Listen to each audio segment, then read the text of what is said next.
Good day guys. Tsaka yan, nagbaklas pala ako ng gulong ng motor. Siyempre, basag yung bulitas niya. Yung bearing, yun o. Dampot-dampot ko pa yan. Yan. Kaya wala tayong magagawa. Pumili tayo ng bago. Yan. Nuksan ko na. Yan. Kikita nyo dyan, yung gulong. Talagang binaklas ko lahat yung bearing niya, kabilaan. Yan o, wala nang laman. Tapos yan yung sarang bearing o, nawala yung bulitas, durog. Kaya dapat mag-check tayo lagi ng motor para hindi tayo ma-aksidente sakali. Tsaka yan, tinatanggal ko yung takip ng bearing kasi ticheck ko kung may grasa. Edi ayun o, kung kita nyo naman, kukunti, walang laman. Kaya lagyan natin ng grasa yan para mas makapit at hindi siya mag-i-stack up pag gamit ka ng gamit.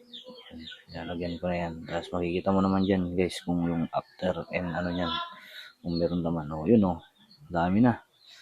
Hindi na yan mag-i-stack up. Tapos sabay takip mo naman. Balik mo lang ng takip para punasan mo. Tapos pagkikita mo yung sa kabila naman ang aking tatanggalin. Kuha ka lang ng kutsilyo guys. Kung hindi mo makuha ng flat screw, kutsilyoin mo lang para matanggal mo yung takip. Wala na namang laman. Kunti. Kaya lagi pag bumibili ka, wag mo munang ikakabit. Tignan mo muna kung may lamang grasa para kung wala, pwede mong dagdagan. Siyempre automatic yan, meron yan pero kukunti lang naman.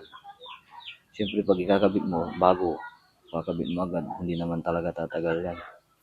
Ulit, masisira lang yung bulitas niyan. Yan, ayun na. Nakakabit na natin yan guys. Pre, palpal mo na yan. Hirap yan. Hanggal mo muna natin yung mga nakakasagabal yan. Tapos, kuha tayo ng martilyo niyan.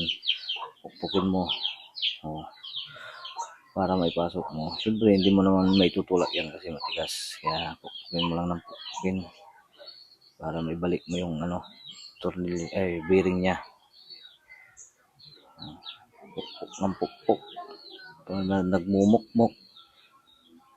Pugin mo lang, isipin mo yan yung nang iwan sa'yo. Kaya, lakas mo lang, lakas ang pagpupuk. Gumawa din pala ako ng sakit para mas madali kasi bumaon na eh. Kaya yan. So yun, naikabit na yung gulong sa harap. Pinunasan ko na ito para hindi naman may grasa yung rim natin. Tapos higpitan na natin yan para hindi tayo matanggalan ng daan ng gulong.